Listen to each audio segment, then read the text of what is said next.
सियावर रामचंद्र की जय। श्री रामानंद भगवान की जय। श्री राधे राधे। भक्तों, जो दर्शन के सिद्धांत हैं, जैसे अद्वैत, द्वैत, द्वैताद्वैत, शुद्धाद्वैत, विशिष्टाद्वैत, इन सब में विवाद वहीं तक रहता है जहां तक भगवान का पूर्ण साक्षात्कार नहीं हुआ है। भगवान का पूर्ण साक्षात्कार होने के बाद विवाद पूर्ण रूप से समाप्त हो जाते हैं। और प्रभु ऐसे कृपालु हैं कि वो भाव को देख करके कृपा करते हैं। गुरुदेव भगवान श्री रामानंदाचार्य जी महाराज जिन दिनों हरिद्वार में रह रहे थे, तो वहां बहुत से ज्ञानी लोग थे, संत, अद्वैत वेदांती थे, सिद्ध सन्यासी थे। उन्होंने भगवान श्री रामानंदाचार्य जी के चमत्कारों की बातें सुनी। आचार्य का प्रताप और अद्भुत महिमा बड़े बड़े ज्ञानियों को चकित कर रही थी। आश्चर्य हो रहा था उन लोगों को सुनकर। इसलिए वो लोग भी दर्शन करने के लिए आए। अद्वैत वेदांती लोग भी, सन्यासी लोग भी आकर के गुरुदेव का दर्शन बड़ी श्रद्धा से किए, और दर्शन करते ही सबकी शंकाएं निवृत्त हो जाती थी। तब समझ में आता था कि ये तो कोई अलौकिक महान शक्ति है। ये तो लोग नहीं सब जान पाते थे कि भगवान राम के अवतार हैं, लेकिन इतना समझ में आ जाता था कि ये कोई महान मानव है, कोई अलौकिक विभूति है, जिनके चरणों में जाने पर ही सब शंकाएं निर्मूल हो जाती हैं। तो एक सत्यानंद नाम के योगी भी दर्शनार्थ आए, जिन्होंने अद्वैत सिद्धांत के अनेक ग्रंथ पढ़े थे।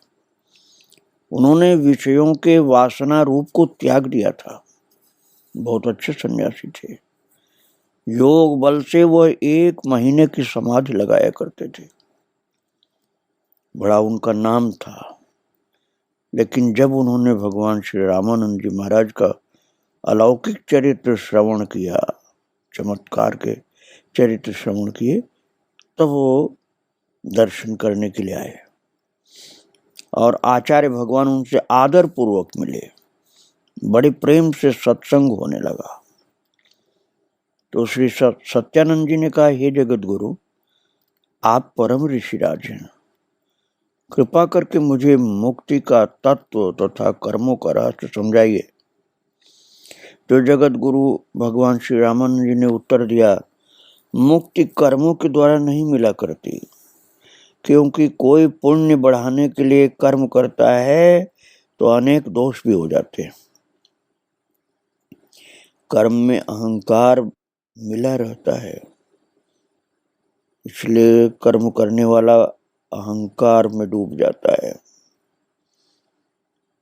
इसलिए कर्ता संसार में फिर लौट करके आ जाता है। कर्म को भ्रम का जाल समझकर श्री राम जी की कृपा मनावे और श्री राम जी का भजन करे।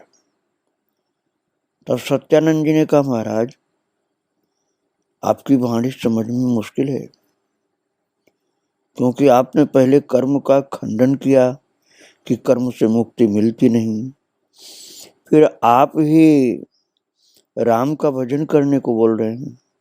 तो राम का भजन करना भी तो एक कर्म ही हुआ। उस कर्म से कैसे मुक्ति मिलेगी?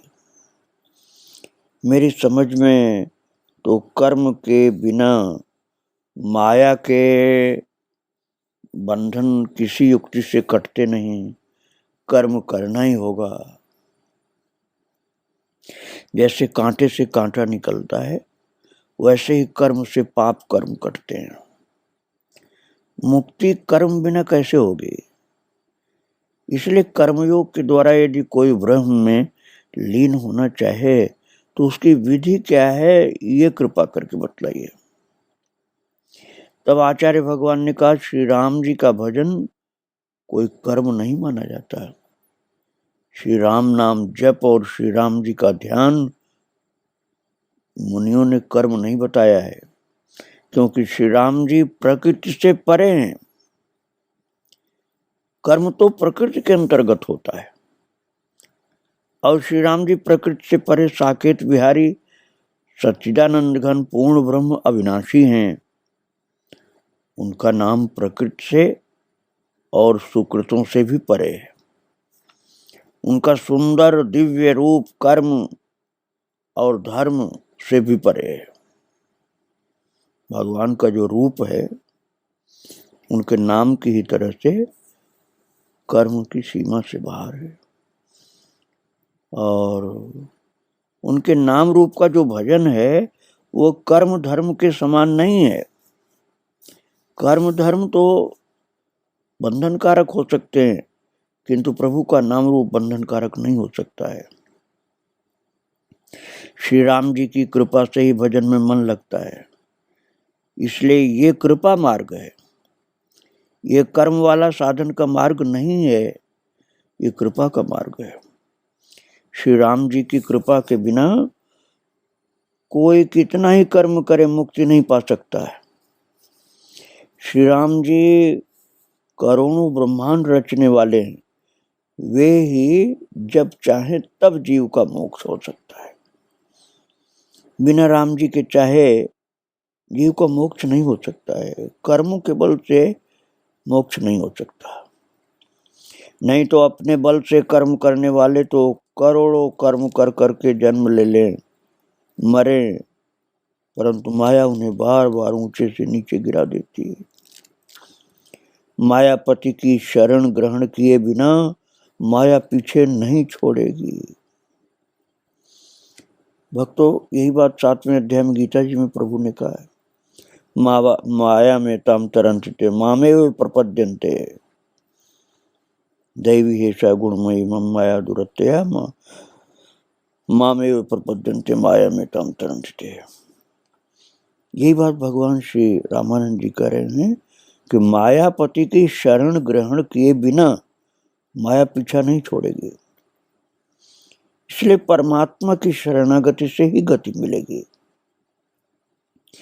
प्रेममय भजन, दीनतामय शरणागति तो प्रेम ही है, कर्म नहीं है। दीनतामय शरणागति, प्रेममय भजन, ये कर्म नहीं, प्रेम है।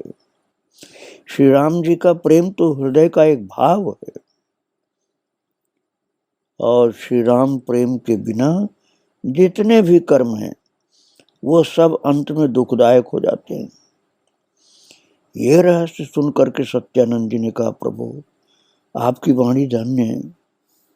आपके मुखार बिंदु से कर्मों का रहस्य सुन करके मेरा हृदय अब श्री राम जी का भक्त बन गया। मेरी सब शंकाएं क्षण मात्र में नष्ट हो गई। स्वामी सत्यानंद जी ने कहा कि मेरे तर्क जल की नदी सूख गई, अब उसमें तर्क का जल नहीं है। अब कृपा करके यह रहस्य और समझा दीजिए कि ऐसे ज्ञानी जनों की मुक्ति का प्रकार क्या होता है। कुछ ज्ञानी ऐसा कहते हैं कि ब्रह्म समुद्र में जीव जल की बूंद की तरह मिल जाता है, परंतु जो दास्य भाव धारण करते हैं तो वो भी वैसे ही बूंद की तरह मिल जाएंगे ही। यदि दास लीन हो जाएगा तो भक्ति करना व्यर्थ ही है ना। इस प्रकार तो अद्वैत सिद्धांत ठीक मानना पड़ेगा। बस केवल इतनी शंका और है। तब आचार्य भगवान ने कहा, मुक्ति का गूढ़ रहस्य भी सुनो। जो भक्त नित्य प्रति श्री राम जी का ध्यान करते हैं, उनके सौंदर्य अमृत का पान करते हैं, हृदय में दिव्य रूप का जब उन्हें दर्शन होता है तो प्यासे की तरह जल मिलने पर अत्यंत आनंदित होते हैं। जैसे प्यासे को जल मिल जाए तो आनंदित होते हैं, यही हालत उनकी होती है। भगवान के नाम रूप लीला धाम का उनको जब दर्शन होने लग जाता है और वो सब सुध बुध भूल करके रूप माधुरी में भृंगी कीट की तरह ध्यान लगाते हैं। और ध्यान जब परिपक्व हो जाता है तो निरंतर प्रभु का ही स्मरण बना रहता है। प्रभु का स्मरण ध्यान का ही एक रूप है और तब स्वतः ही चिंतन होता रहता है। वो भक्त ध्यान में तन्मय होकर राम जी का स्वरूप बन जाते हैं, बिल्कुल राम जी का ही रूप बन जाता है भक्त का। भक्तों श्री नारद जी ने कहा तस्मिन् तज्जने भेदा भावात, उनमें और उनके भक्त में भेद का अभाव हो जाता है। शरीर छोड़कर वो दिव्य पार्षदों का रूप प्राप्त करते हैं जो भगवान का ही रूप होता है। जैसा गीध की मुक्ति में बताया गया है मानस में, गीध देह तज धरि हरि रूपा। जैसे श्यामल रूप प्रभु का है वैसा ही पार्षदों का भी होता है। वैसा ही पीतांबर मुकुट कुंडल हार आदि श्रृंगार केवल हृदय का चिन्ह श्रीवत्स छोड़कर सब कुछ वैसा ही हो जाता है। श्रीवत्स का चिन्ह केवल भगवान की ही छाती में होता है और सब श्री राम जी का जैसा ही हो जाता है रूप। ऐसे रूप से वो दिव्य साकेत धाम में जाकर प्रभु के चरणों की सदा सेवा करते हैं। ऐसा सुख शिव और ब्रह्मा को भी बहुत भाग्य से मिल पाता है। जैसे क्रीड़ा भृंगी से अलग रह करके भृंगी का सा रूप बन जाता है, भृंगी में लय नहीं होता है, वैसे ही भक्त प्रभु में लीन हुए बिना ही श्री राम जी का रूप बन जाता है और प्रभु के साथ सर्वदा रहकर वो परमानंद का अनुभव करता है। जिस आनंद का ध्यान शिव जी करते हैं वह आनंद भक्त स्वच्छंदता पूर्वक सदा के लिए प्राप्त कर लेता है। राम नाम प्रेम से जपने पर प्रेम ही प्रेम रह जाता है, कर्म भस्म हो जाते हैं। श्री राम जी की कृपा से प्रेम द्वारा ऐसा ध्यान प्राप्त होकर अंत में मधुर मुक्ति रूपी फल उसे प्राप्त होता है। गुरुदेव भगवान ने स्वामी सत्यानंद जी से कहा कि स्वामी जी इस बात को आप समझ लीजिए कि भक्ति के द्वारा राम नाम की साधना रूप लीला धाम के चिंतन से जो ध्यान के द्वारा राम का रूप प्राप्त होता है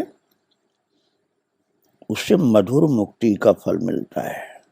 ये मधुर मुक्ति है और ब्रह्म में लीन होना सुखी मुक्ति है।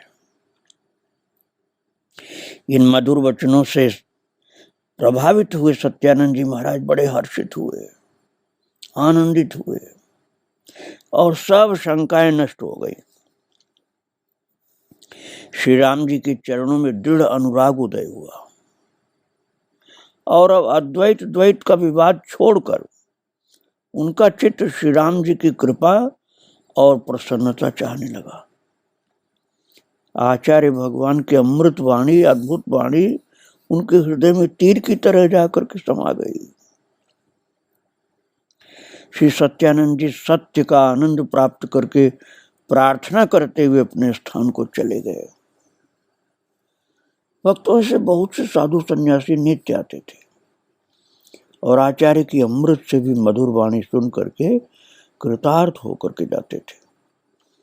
बहुत से तो हृदय में द्वेष लेकर के आते थे महाराज, किंतु यहाँ से अर्थात गुरुदेव के चरणों से जब लौटते थे तब आचार्य की प्रशंसा करते हुए जाते थे। जो नित्य सत्संग में आते थे उनका हृदय कमल खिल जाता था। बहुत से हिमालयवासी सिद्ध साधक योगीराज आकर के आचार्य का दर्शन करके उपदेश और कृपा से दिव्य नेत्र प्राप्त कर लेते थे, जिससे सर्वत्र राम का दर्शन होता था। आचार्य ने विचार किया कि अब बद्रिकाश्रम की यात्रा करें, और गुरुदेव भगवान ने जब ये आज्ञा दी, कौन सी आज्ञा?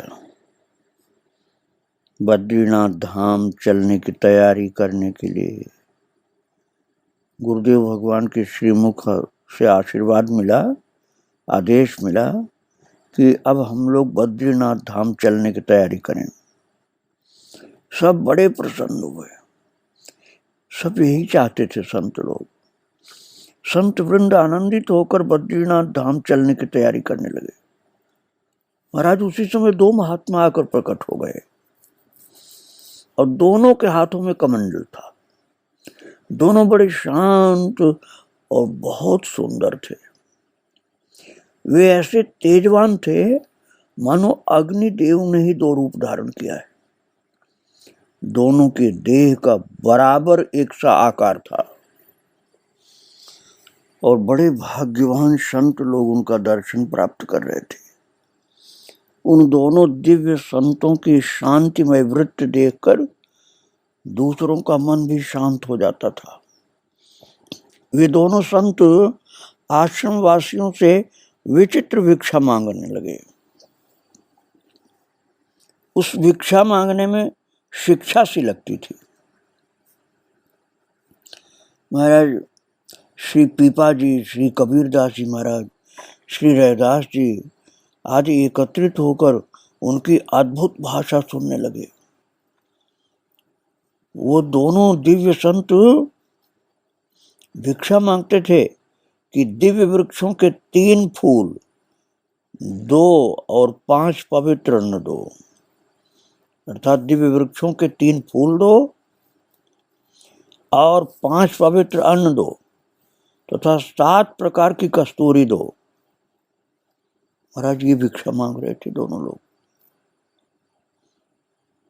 और सब चकित होके, ये सिद्ध पुरुष लोग थे, पीपा जी, कबीरदास जी, रैदास जी, और इन लोगों के सम्मुख खड़े हुए वो दोनों दिव्य संत कह रहे थे, दिव्य वृक्षों के 3 फूल दो, 5 पवित्र अन्न दो और 7 प्रकार की कस्तूरी दो। ऐसी विचित्र बात दोनों लोगों की थी महाराज। उन दोनों महात्माओं की वाणी मेघ गर्जन की तरह थी, जैसे बादलों के गर्जना में आवाज हो रही हो। सब संतों की बुद्धि चक्कर में पड़ गई, किसी के समझ में कुछ नहीं आ पा रहा था। उन दोनों के नेत्रों से बड़ी चमक निकल रही थी। उनकी आंखों की ओर देखकर डर लगता था। उसी समय भीतर से आचार्य भगवान ने सहसा शंख बजा दिया और शंख ध्वनि सुनते ही दोनों की आंखें तत्काल बंद हो गईं। वो दृश्य अद्भुत था, विचित्र था दृश्य। विचित्रता ये थी भक्तों कि वो दोनों खड़े खड़े ही सोने लगे। किसी के शरीर लड़खड़ाए नहीं, खड़े खड़े ही सोने लगे दोनों लोग। और संत शंख ध्वनि के साथ खड़े खड़े सोते हुए उन दोनों अलौकिक संतों को देख देख कर चकित हो रहे थे। उनकी दशा देख करके बड़े प्रसन्न भी हो रहे थे लोग, क्योंकि रूप बड़ा अद्भुत था, उनका सुंदर था। आचार्य के जो सिद्ध शिष्य थे उन्होंने अनुमान करके वो लीला समझने की चेष्टा की। वो सब रहस्य जान गए सिद्ध पुरुष लोग, पर कुछ कहते नहीं थे। मन ही मन मग्न हो रहे थे सब। तब भीतर से आचार्य भगवान निकले और दोनों महात्माओं को स्वयं जगाकर सावधान किया और स्वागत है, स्वागत है, ऐसे बोले गुरुदेव भगवान। ऐसे प्रेम से मधुर वचन बोल रहे, स्वागतम करुणानिधौ, हे करुणानिधान आपका स्वागत है। आचार्य की वाणी सुनते ही उन दोनों ने नेत्र खोल दिए। आचार्य भगवान ने प्रेम पूर्वक दोनों लोगों को हृदय से लगा लिया और आसन पर बैठा करके बहुत प्यार से कुशल प्रश्न करने लगे। तब कबीरदास जी ने हंसकर कहा, गुरुदेव, इन्हें भिक्षा दीजिए, ये विचित्र भिक्षाएं बड़ी देर से मांग रहे हैं। तब मुस्कुराते हुए आचार्य भगवान ने कहा, इन्होंने 3 दिव्य वृक्ष फल जो मांगे हैं ना, पहले वो लो। योग रूपी पाकड़ वृक्ष का फल और कर्मकांड पिप्पल का फल है, तथा मानसिक ध्यान की भावना में जो श्री राम जी के चरणों की अष्टयाम के अनुसार सेवा है, वो आम का रसमय फल है। यही 3 फल हैं। आप भी खाइए और अधिकारियों को भी खिलाइए। अब 5 अन्नों का मर्म समझ लो। 5 अन्न मांग रहे थे। वो 5 दिव्य जप हैं जिनको बहुत से ऋषि भी नहीं जान सकते हैं। वो 5 गुप्त रहस्य हैं। उनका वेद शास्त्रों में कहीं वर्णन नहीं किया गया है। वो तो सिद्ध आचार्यों की परंपरा से ही जिनको प्राप्त हुए हैं, वे ही कोई ऋषि इनका रहस्य जानते हैं। उनमें प्रथम तो गगन का जप कहा गया। वो जप मुख में खेचरी मुद्रा लगाकर किया जाता है। उस जप से ध्यान में समस्त आकाश के दृश्य दिखने लगते हैं और सर्वत्र ररंकार ध्वनि भरी सुनाई पड़ती है। दूसरा है विहंग जप, जिसमें नाम सिद्धि द्वारा ही नाम के पंख से उड़कर समुद्र लांघ कर ध्यान में जापक जाता है।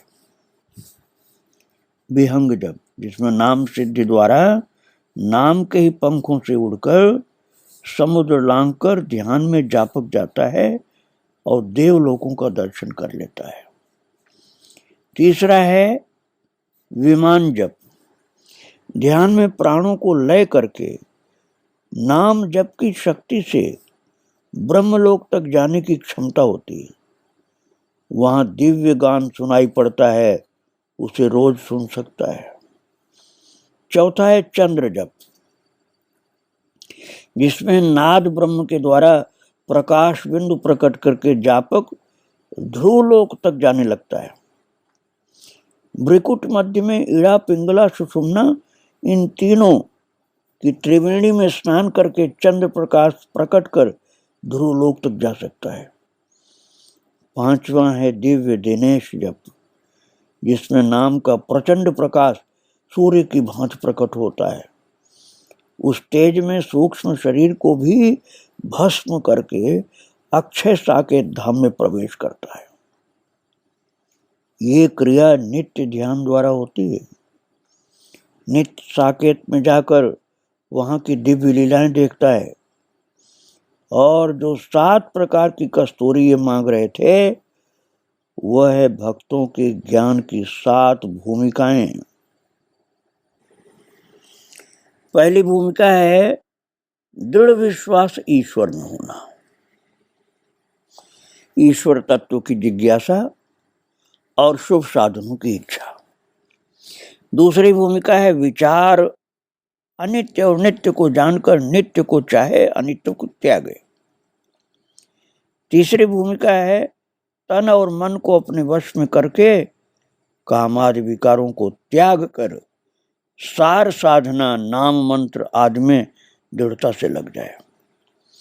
चौथी भूमिका है चारों ओर श्री राम जी का रूप उसे दर्शन होने लग जाए। 5वीं भूमिका में अपने आनंदमय स्वरूप अर्थात पार्षद वेश का अनुभव पूर्णता से होने लगे। 6ठी भूमिका में ये भावना रह जाती है कि कुछ भी मेरा नहीं, सब प्रभु की लीला है। संसार में रहते हुए भी वो मुक्त हो जाए। देखने में संसार में, लेकिन वो मुक्त हो चुका है। 7वीं भूमिका में परम तत्व प्रभु के लीलामय धाम में ध्यान द्वारा नित्य जाकर उनके साथ खेले, प्रभु की सेवा अर्थात कैंकर्य करके प्रेम रस की माधुरी का पान करे। यही ज्ञानी भक्तों की 7 भूमिकाएं हैं। यही 7 प्रकार की कीमती कस्तूरी है जो ये मांग रहे थे। किंतु कोई कोई तो महान कष्ट सहकर जगत के सुखास्वादन को त्याग कर इसे प्राप्त कर लेते हैं। इस प्रकार उनकी मांगी हुई भिक्षाएं दे करके गुरुदेव भगवान ने उन दोनों दिव्य संतों के भिक्षा पात्र भर दिए। और महाराज ये रहस्य सुन करके दोनों संत आनंद से झूमने लगे, जैसे मतवाले गजराज झूम रहे हों। तब वो दोनों अनूठे संत अपना नाम सुनाकर परिचय देने लगे और बोले, आप हमारे आश्रम के दर्शनार्थ सहस्रों संतों के साथ जाना चाहते थे ना, किंतु मार्ग बड़ा कठिन है। दुर्गम पहाड़, वन और बर्फ के पहाड़, जहाँ की पैर धरना कठिन है। भयानक नदियां हैं, पानी लगने वाले झरने, बिच्छू, सर्प, शेर, ये सब बहुत दुखद है। पग पग पर सहस्रों संतों को बड़ा कष्ट होता, और आप भी परम सुंदर और सुकुमार हैं, सदा गुफा के भीतर ही रहे हैं, आपको भी बड़ा कष्ट होगा बद्रीनाथ धाम जाने पर। संतों को तथा आपको यात्रा के कष्ट से बचाने के लिए हम स्वयं ही यहाँ आ गए हैं। हे कृपा में, आप हमारे दर्शन के लिए तो जा रहे थे ना, अब हम यहीं आ गए, अब आपको वो कष्ट जाने का नहीं उठाना पड़ेगा। यहीं हमारा दर्शन कर लीजिए, वहां जाने की आवश्यकता नहीं है। इस प्रकार बारंबार मिल भेंट कर तथा आचार्य की बढ़ाई करते हुए दोनों महात्मा सबके देखते देखते अंतर्धान हो गए। और आचार्य के साथ सब संत श्री कबीरदास जी आदि ने संवाद सुना और नर नारायण भगवान का प्रत्यक्ष दर्शन इस तरह प्राप्त किया। सबका हृदय आनंद से भर गया। उस दिन महाराज हरिद्वार ही बद्रिकाश्रम बन गया। गुरुदेव भगवान की कृपा से हरिद्वार में ही बद्रिकाश्रम प्रकट हो गए, नर नारायण भगवान प्रकट हो गए और सबने उनका दर्शन प्राप्त किया। हृदय आनंद से भर गया सबका। भक्तों, आगे और चरित्र आप श्रवण करेंगे। आज गुरुदेव भगवान और सब संतों और नर नारायण भगवान को प्रणाम करके यहीं विराम दे रहा हूँ। श्री राधे राधे, जय श्री राधे राधे। सियावर रामचंद्र की जय। श्री रामानंद भगवान की जय।